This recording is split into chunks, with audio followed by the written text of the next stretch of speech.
Hi guys, Jordan from P&P Campers. Just going to do a Hanover video on your Elddis Sunseeker. It's a 140. So this is actually the vehicle that we did the awning, sort of, you know, showing you how to use the awning and things like that on these vehicles. Right, so we're going to start under the bonnet here. So on the left hand side we've got your washer fluid, power steering fluid and engine coolant, brake fluid, engine oil, and your engine oil dipstick is just down here at the front of the engine.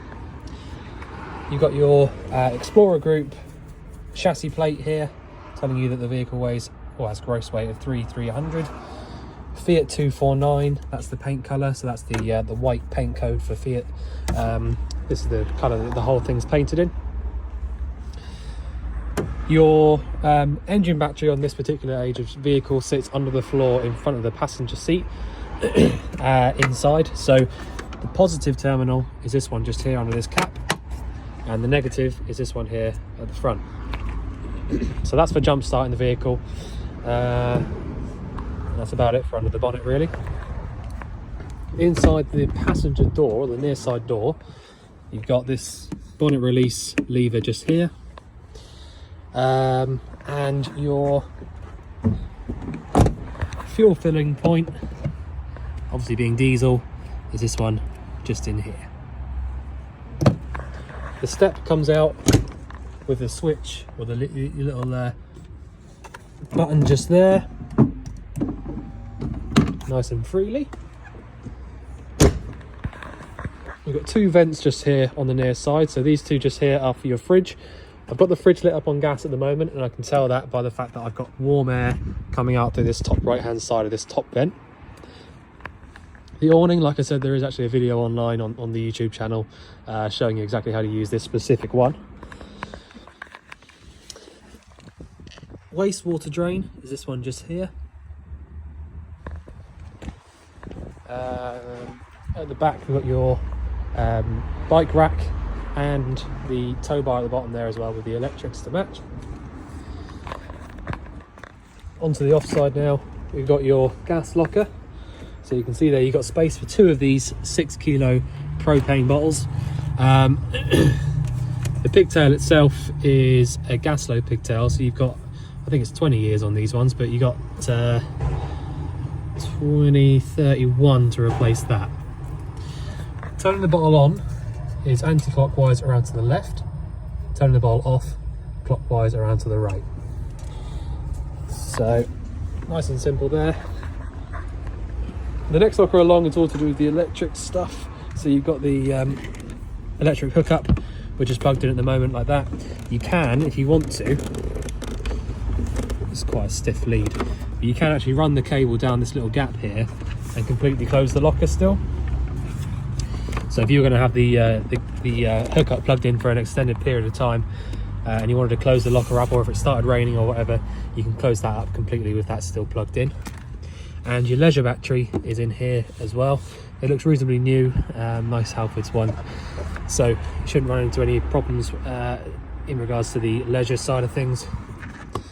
Filling up your fresh tank is via this point just here, and I did have out this, so this is basically the sort of thing that you would have to plug into that in order to get the water to go in. So that's there. The boiler, I've also got that lit up on gas at the moment, and that's the vent for it just there. There is a cover for that down here, but you know, so you know, basically you need to take that off before you start trying to use the boiler at all, but that's all there, working as it should. Freshwater drain, if I remember rightly, is just here. So just turn that 90 degrees and that'll drain any fresh water out. And the last thing on the outside is your toilet cassette locker. So you've got the flush fluid in a separate container up here at the top. So flush fluid goes in there, and you have actually got a little gauge on the right telling you how much fluid you have in it. So you really want to be up here about sort of halfway up. So you're running a little bit low. So basically just top that up with your pre-mixed pink fluid. You can get a green version of it as well, which is what's got in it at the moment. So there you go. to actually take the cassette out itself, lift up on the little yellow green tab down there, and the whole thing will come out. All you need to know really is that obviously you empty it out from here. When you're physically emptying it, you should be holding down the little green tab at the back. And that's about it really. Make sure that you push this all the way back in when you're done with it. And that is your toilet cassette locker and everything on the outside. So, I'm just going to hop in now. I have got the heating on. One, to show you how it all works, but also because it's so cold outside.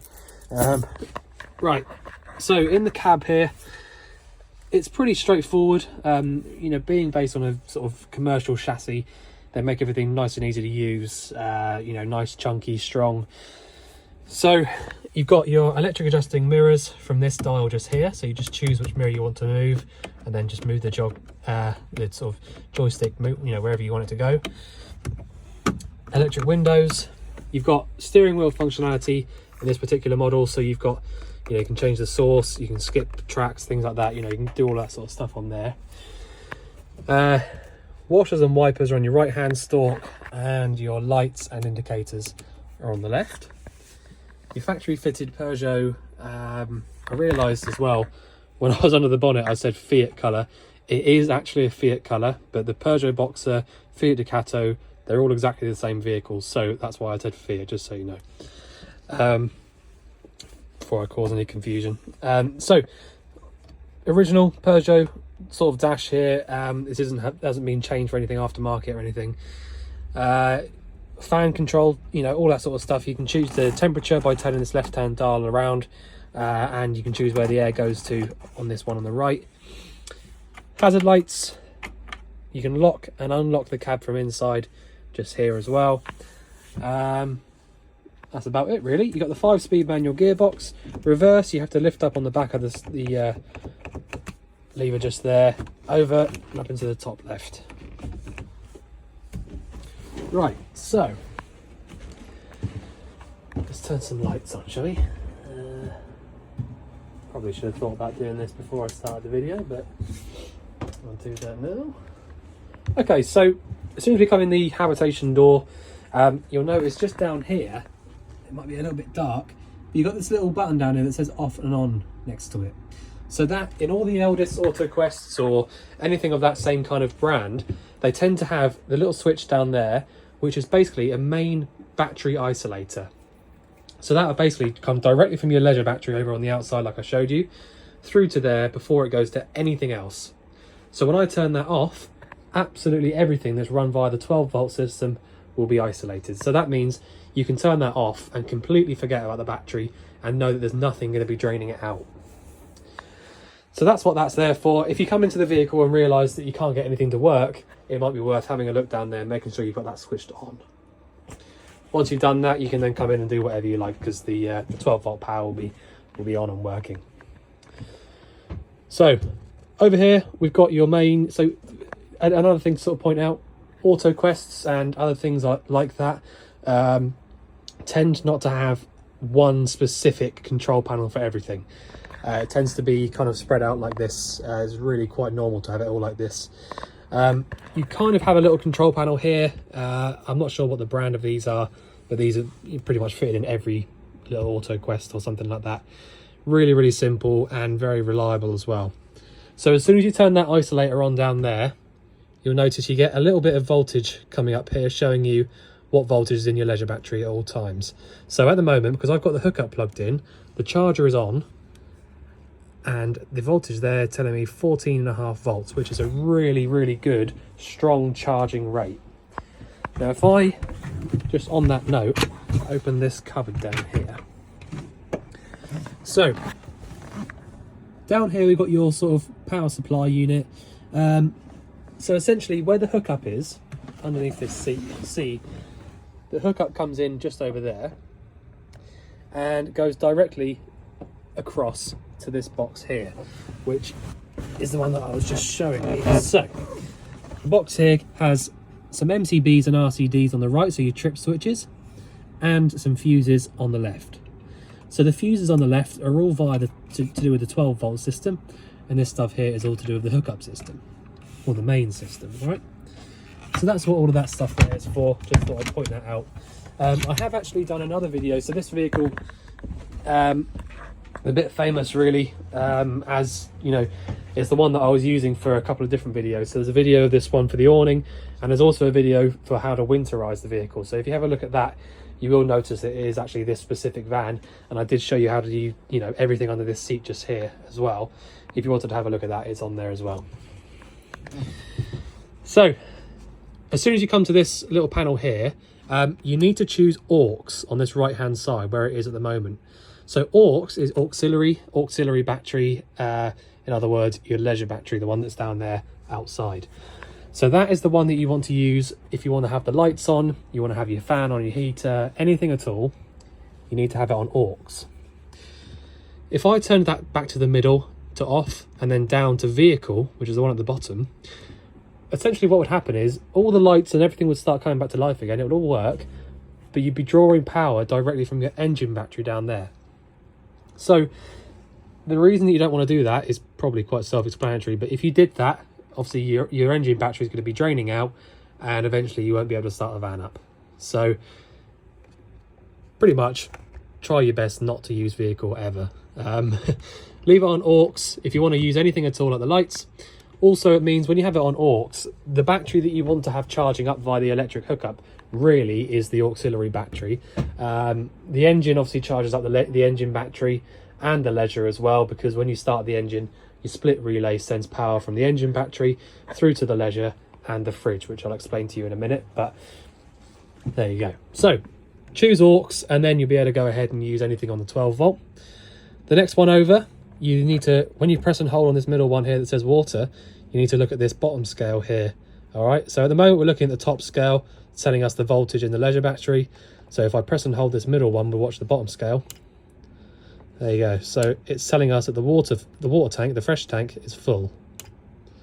Right, now I know for a fact that it's not completely full, but these, to be completely honest with you, these scales are kind of, they're just a guide. They're not absolutely 100% accurate all the time, but it gives you a good idea whether or not you have water in the tank or not, basically.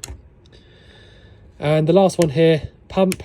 So basically you've got a submersible pump in this vehicle, I believe. Let me just have a double check on that. No, you don't.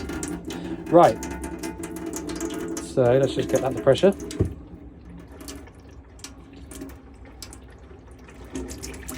So just getting rid of any air that might be in the system.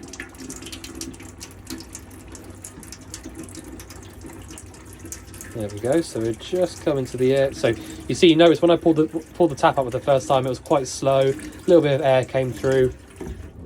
Now when I turn that off, the pump turns itself straight off again because it's already up to pressure.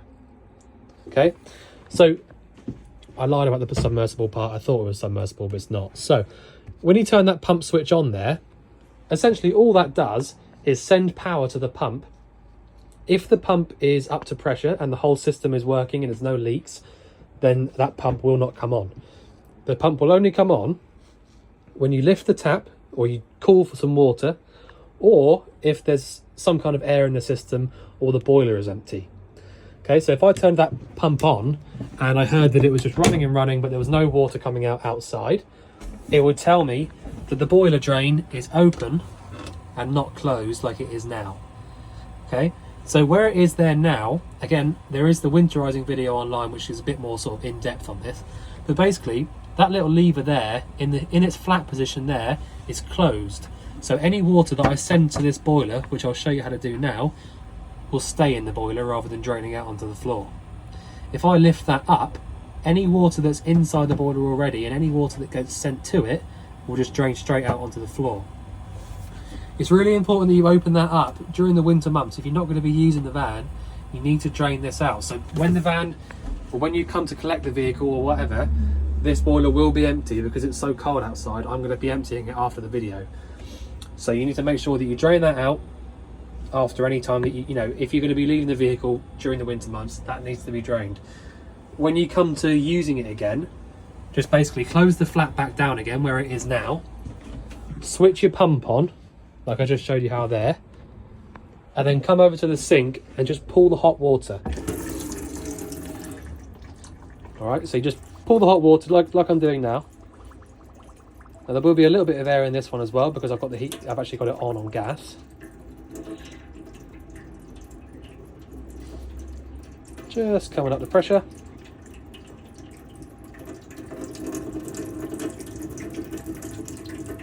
There you go. So, if the boiler was empty right now, absolutely no water would be coming through this tap. Okay? If there wasn't any water in the boiler at all, absolutely nothing would be coming through the hot side of the tap. Okay?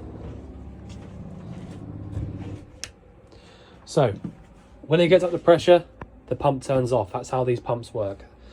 But yeah, like I said, if I was you, I'd have a little look at the videos that I put out on the YouTube channel for that. I've also got another video out there at the moment that I did yesterday showing you how to refill the boiler up from empty as well. So it's just that, you know, I've pretty much explained how to do it there, but it's a little bit more in depth. If you can't, you know, if you haven't used one of these before, it might be worth having a little watch of that video as well. But there you go. Right. So that's your control panel there. For the moment, I'm just going to turn that boiler off on gas for the minute, just so I can show you how to use it all from scratch. The television is all plugged in and sort of ready to use here. So you've got the aerial point plugged into the aerial point on there, and the 12-volt plugged into the 12-volt socket.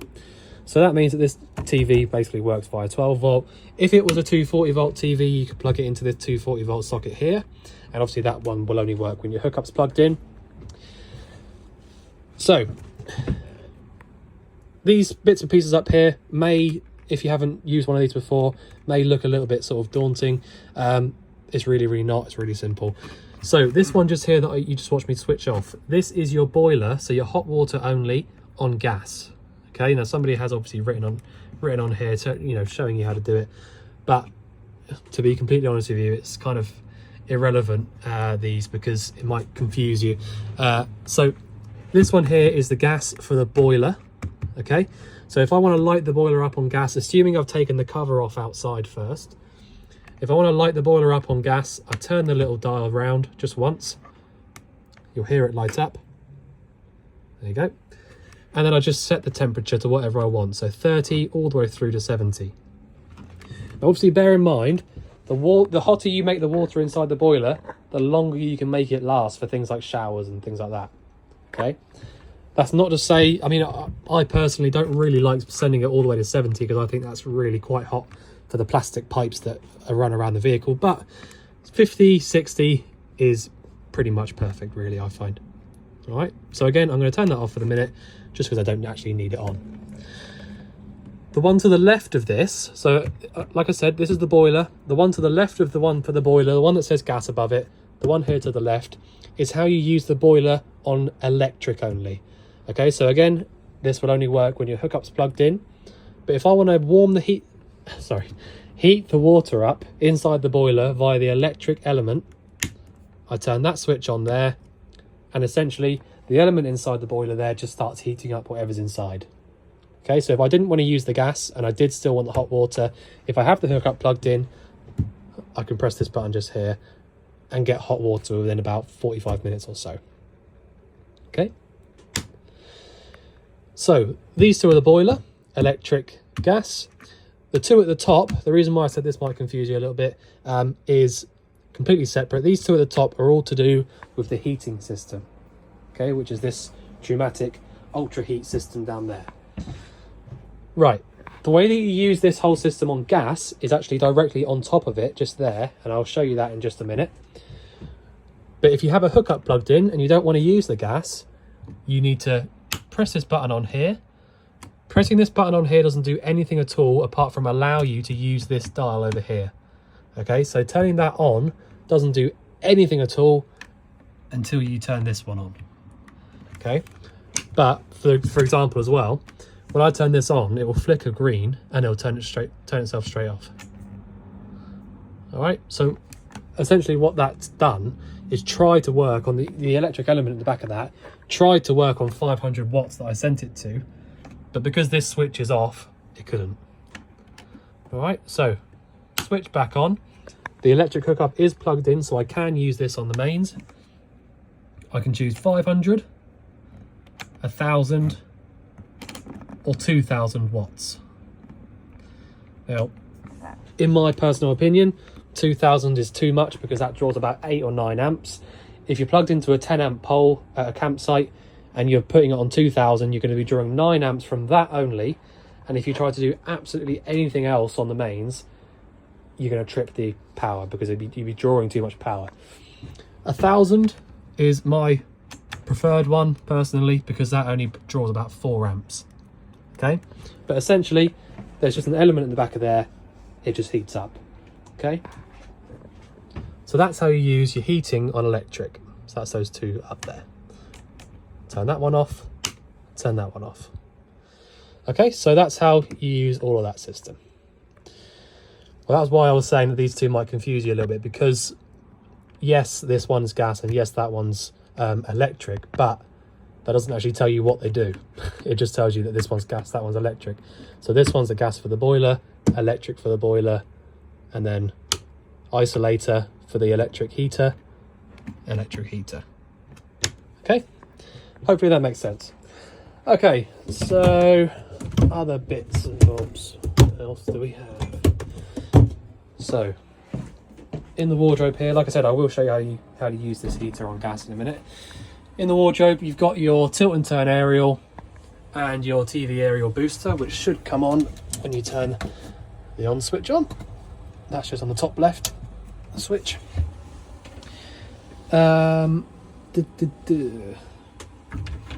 Freestanding table, that'll go up in this space just here. So the boiler's down there. Like I said, I've shown you how to use the drain for it. Just at the back, just here on the back of the heater, you can see you've actually got a fan attached to the back of that. So that fan, what that does, I'll show you how to use it in just a second, but when you have the fan on, it sends that the hot air that you're creating via that heater gets sent around to these little circular vents that are dotted around the vehicle. So there's those two at the back, and one in the bathroom, wherever that might be. There you go. So anywhere that there's those little circle vents is where your fan from the heater is being sent to. So let me just run you through how to use this on the gas then. So if I just turn this off. So doing that, turning that all the way around to the 0, switches the gas off. Okay, so that it turns the gas heating off. On the left hand side, you've got your fan, and all I've done to get it to come on is push this little bit here to the left, and I've chosen the number that I want it to be on, so I can turn it all the way up, and that sends it a bit more powerful, pumping around to those vents, or I can turn it down. Okay, it's really up to you. Right, so that's the fan. To turn the fan off, obviously you just go back to the little one there. When you've just turned this off on the gas, I would advise you leave the fan running for 5-10 minutes or so, because there's quite a lot of heat comes out of this. You know, you'd be surprised how hot it gets when you don't use this fan. Right, if you want to light this heater up, it is really, really simple. You've got what's called a piezo igniter. So some of them have got an electric ignition where you just literally turn this and it lights up. But this one's a little bit more old school, a little bit more sort of mechanical, if you like, where you have to press the button to get the igniter to work. So literally, all I'm going to do to get this to light up is push down on this and push down on this. Push down, push down. Now this heater, I know for a fact, works absolutely perfectly because I've literally had to press that once to get this to light up. So I've pressed it once to light it up, and now all I'm going to do is let go of this and twist it round to about 8 or 9. Twisting it now. There you go. So you see the main flames kick straight in. Now the reason I've had to turn it all the way up to 8 or 9 is because I've had this going now for about 20 minutes and it's already hot. If you light this up from cold, you'll only have to turn it around to sort of 5 or 6 to actually get that main flame to kick in. But basically, once you've let that go and you're up there, the main flame's kicked in, wherever it is, you can let go of it, and that really is it. You can just completely forget about it and leave it on. Whenever you finish with the heating, just turn it all the way off again to the 0. And that's it. Like I said, I would advise you leave the fan running for a little bit once you've finished, But yeah, that really is it. It's really nice and simple. These get nice and warm really quickly. I mean, it's nearly, I think it's about 0 degrees outside, and it's lovely and warm in here. And I've literally had this on. I put it on about 5 minutes before I start the video. So it gives you an idea of how, you know, it's lovely and warm in here. So, right. So the cooker on the top here, you need a, no you don't. Right, so I get confused sometimes because sometimes these parts are separate to this part, but right. So you've got this little clicker here, this button here. So that button there actually does the ignition for the 3 hob burners as well as the grill and the oven. Okay, so you've got a dial for each of these, and you just literally press the button there when you're trying to light that up. Same goes for the grill. You got the left hand button there for the grill, which with that button, and the right hand one there for the oven. The grill door needs to be left open when you're using the oven, but to be completely honest with you, I don't tend to run you through these because they're just like any household cooker apart from their gas. But there you go, nice and easy. Alright, so I think the fridge is the last bit to show you really. So it's a Dometic fridge. Dometic make most of the fridges really, Dometic and Thetford. So I've got it lit up on gas at the moment, and the way that I know that is because I've got the little dial here facing the gas symbol, and I've got the little orange symbol there, or the little orange line over in the green. Now if I turn this off, if I just turn it back all the way up to the top, if you watch what happens there. So the orange line basically just went all the way back to the left into the white. Now if that orange line is in the white, it tells you that the flame isn't on, okay, or the flame isn't working. So that's basically your gas, you know, the telltale telling you that the gas is working essentially. All right. Now again, I'll be honest with you, these little stickers here are from a previous owner. I personally would ignore these as well because that's a little bit over the top, in my opinion, to kind of, basically what I'm trying to say is when you do any of these that I'm going to show you over here on the left, it doesn't really matter too much unless you're going to live in this thing. It doesn't matter too much exactly the temperature inside of here, okay, but I'll explain that in a second. Right, so at the moment I've got an electric hookup plugged into the vehicle, so I can go one to the right, which is that little electric hookup symbol, and essentially the electric element in the back of this fridge is now heating up in order to cool the fridge down. Okay, that is literally all you have to do. If you want to use it on the mains and your mains is plugged in, just turn it there and leave it. That's it. Okay, if your electric hookup isn't plugged in and you've, well, okay, let me rephrase that. If you start the engine up and you start driving, you can go to the next one here, which is your 12-volt leisure battery. And if you want to use it on gas, you go down to the bottom one there. Again, exactly the same as the heater there, you've got a piezo igniter, okay? So pressing that in sends a spark down to the flame at the bottom, okay?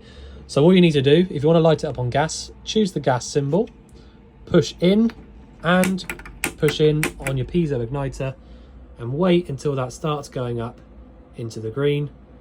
As soon as it starts moving like that, you can let go and just make sure that it carries on going up. All right, so that's perfect. So the 12-volt side of things here won't do anything at all until your engine's running. It also only really holds the temperature that you've already put into the fridge, okay? So in other words, you can't expect to start the engine up, switch it over to 12-volt, and then the fridge get cold by itself. If it's not pre-cooled, the temperature inside of that fridge will not have changed, okay? So essentially the sort of thing that I tend to sort of recommend is if you're going to go on holiday tomorrow morning, I might recommend that tonight, before you go away, fill the fridge up with whatever you like, and switch it on either gas or the mains electric, and then by the morning the fridge will be nice and cold. Also, another thing is that if you plug it in on hookup the night before you go away, it also means that leisure battery's had a really good charge up overnight, and that you'll be able to use the your electrics for a little bit longer for whilst you're away. So it just gives everything a nice good charge up before you leave. But anyway, Make sure that your fridge is pre-cooled. The night before is ideal because it gives it. Some of these fridges can take 3 or 4 hours to get cold. So the night before you go away, pop this fridge on with everything inside it to get cold, either on the gas or the mains electric. Take your mains cable out or switch the gas off before you start driving, and just switch it over to your 12 volt symbol here. And then when you get to where you're going, the fridge will still be nice and cold and everything inside will be nice and cold. And then all you have to do is switch it back over to one of the other two again. All right, but that's it. That's how you use the fridge. It's nice and simple. As soon as you get the hang of doing that, it's really simple. But sometimes it can be a little bit awkward to sort of explain, but hopefully it made sense. The paperwork for this vehicle is in here, Sunseeker 140. I'll leave that just there. But otherwise, all we need to do is just give it a good clean out inside, and we'll be set to go. The habitation check's all been done and went through with flying colours. I'll tell you what I haven't shown you actually is the bathroom just here. So in here, you've essentially just got the shower up there, which is attached to the little mixer tap, so it's just literally a hot and cold tap. The sink unit comes out like this. It's a whale tap, again hot and cold, just like any other tap there. Drain in the bottom there, and the toilet. So the toilet is the main bit I want to show you in here really. Now it's really simple how you actually use it, but I will run you through it. So when you press the button just here, it pumps around whatever fluid that you've put into that flush fluid pot that I showed you outside. When you get to this point, open this lever up here. That opens the flap up into the cassette, so now whatever's in here is drained into the cassette, and then close the flap back over. If you don't close that flap back over, two things will happen. You'll get all the bad fumes coming back up from inside the cassette coming into the vehicle, but also you won't be able to take the cassette out from outside because when that's in the open position, it's locked. Okay? Is there anything else? Where's the light switch for in here? There. Oh, so you've actually got a little roof fan in there as well. Okay. Oh, I'm glad I didn't forget to show you that. So, if you think I've missed anything out, or you want anything going over again, anything at all, just let us know. But otherwise, we look forward to seeing you soon to collect your van. Thanks very much.